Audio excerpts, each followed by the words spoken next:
बिस्मिल्लाहिर्रहमानिर्रहीम। अस्सलाम वालेकुम वरहमतुल्लाहि वबरकातुहू। उम्मीद करती हूँ आप सब लोग ठीक होंगे। जैसे कि आप लोग देख रहे हैं, मेरी बेटी की तबीयत काफ़ी दिनों से ख़राब है। वायरल इन्फेक्शन जो चल रहा था वैसे ही है, तो काफ़ी दिनों से कुछ खा पी नहीं रही। साबूदाना बना के दिया, दलिया बना के दिया, हर चीज़ लेके मना करिए, नहीं खाना अम्मी, नहीं खाना। खाना है तो क्या खाना है?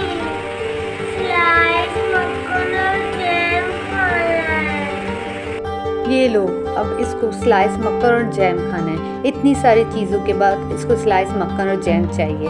अब जो मैंने स्लाइस निकाला, जैम निकाला इसको देने के लिए, मक्खन का डब्बा खोला तो मक्खन ख़त्म। अब मैं क्या करूं? वैसे भी ब्लू बैंड मक्खन तो है नहीं, मार्जरीन है। मार्जरीन तो हम घर में भी बना सकते हैं, तो घी तो है घर में मौजूद, तो मैंने 200 ग्राम घी लिया। घी कोई भी ब्रांड का हो सकता है, डालडा हो, बनास्पति कोई भी, देसी हो। और 2 चुटकी नमक ली है और 1 टेबल स्पून भर के विप क्रीम लिया है, अगर या कोई और क्रीम भी आप यूज़ कर सकते हैं। और 3 drops yellow food colour, lemon yellow food colour. और जमाने के लिए चाहिए हमें बर्फ़। अब स्टील का कोई डिश या पतीला या खुले मुँह का कोई बर्तन हो, इसमें ये घी डाल दें। स्टील का या सिल्वर का बर्तन इसीलिए लेते हैं क्योंकि इसको गरम करना पड़ता है, तो इसे गरम करेंगे चूल्हे पर रखकर, और थोड़ी थोड़ी देर बाद चमचा चलाते रहेंगे। स्पैचुला या चमचा कुछ भी हो, उससे बस अच्छी तरह से मिक्स करना है ताकि जल्दी से घी मेल्ट हो जाए।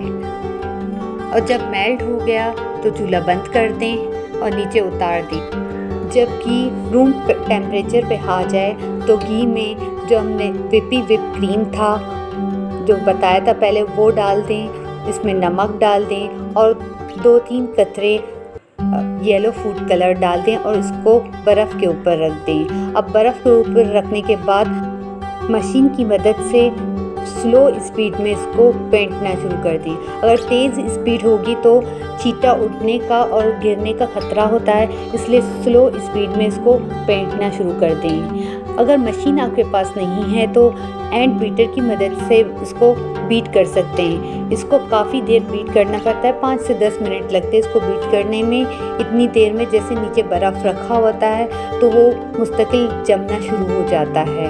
इसको अच्छी तरह से बीट करते जाएं ताकि कोई लम्स वगैरह ना रहे।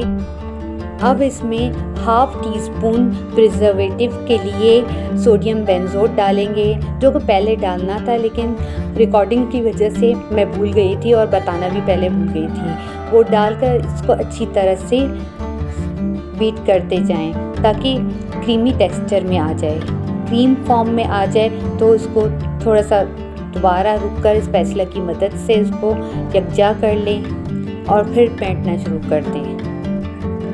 काफ़ी देर फेंटने के बाद जैसे क्रीम होता है या मक्खन जैसे होता है, उसी टेक्सचर में हमारा मिक्सचर आ गया। अब जिस डब्बे में हमें स्टोर करना है, या कोई घर का डब्बा हो या कोई ब्लू बैंड का बॉक्स हो पुराना, उसमें डाल के अच्छी तरह से इसको सही साफ़ करके स्टोर कर दें। फ्रिज में रखना है, 1.5 से 2 घंटे बाद फ्रिज से निकाल लें तो इस तरह हमारा मक्खन बनके तैयार हो गया है। टेक्सचर भी और कलर भी बिल्कुल ब्लू बैंड जैसा ही है। ये हमने कटिंग कर ली है, देखें ना बहुत ज़्यादा कड़क है ना बहुत ज़्यादा नरम, टेक्सचर और कलर बिल्कुल ब्लू बैंड जैसा। अब इसको एक स्लाइस पे लगा लें या रोटी पे, किसी चीज़ पर भी लगा लें। बहुत मज़े का बनता है ये मक्खन, एक दफ़ा तो बनाना ज़रूर बनता है। जैसे कि मेरी बेटी स्लाइस मक्खन जैम मांग रही थी तो उसके लिए ये मक्खन बन के तैयार हो गया। आप भी अपने घर वालों के लिए, अपने बच्चों के लिए एक दफ़ा ट्राई ज़रूर कीजिएगा और मुझे कमेंट सेक्शन में बताइएगा कि कैसे बना। और अगर वीडियो अच्छी लगी तो वीडियो को लाइक, शेयर और इस चैनल को सब्सक्राइब ज़रूर कीजिए और कमेंट सेक्शन में अपनी राय का इज़हार ज़रूर दीजिए।